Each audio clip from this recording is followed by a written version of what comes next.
Bonjour, c'est un plaisir de vous retrouver pour le message spirituel du jour du jeudi 28 janvier 2021.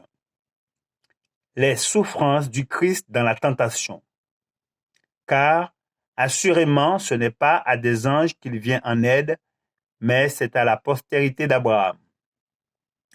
Nous ne devons pas considérer l'obéissance du Christ comme étant propre à sa nature divine. Il se tenait devant Dieu comme le représentant de l'homme, et c'est à ce titre qu'il fut tenté. Si le Christ avait eu une puissance particulière qui n'était pas à la disposition de l'homme, Satan en aurait tiré un avantage incontestable.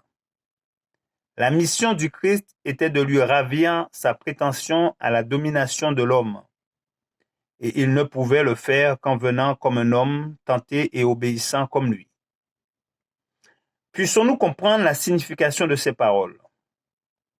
Ayant été tenté lui-même dans ce qu'il a souffert, tandis qu'il était pur de toute trace de péché, la sensibilité de sa nature sainte lui rendit le contact avec le mal excessivement douloureux.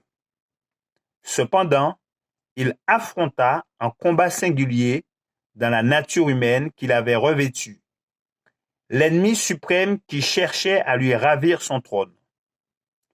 Le Christ ne put être amené à céder à la tentation même en pensée.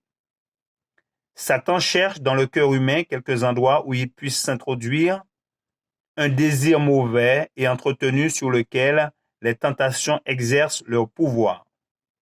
Or, le Christ pouvait dire à cet égard, « Le prince du monde vient, il n'a rien en moi. » Jean 14, 30. Les assauts de la tentation déferlèrent sur lui, mais ils ne purent avoir raison de sa fidélité à Dieu.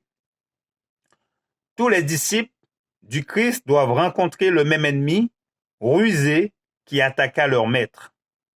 Avec une habileté surprenante, il adapte ses tentations aux circonstances, à leur tempérament, à leur faiblesse mentale ou morale, à leur forte passion.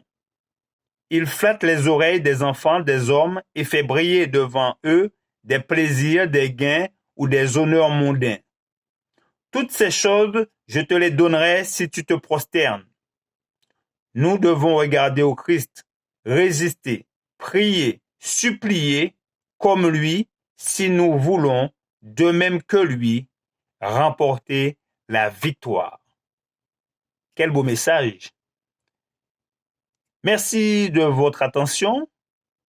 C'était le message spirituel du jour du jeudi 28 janvier 2021.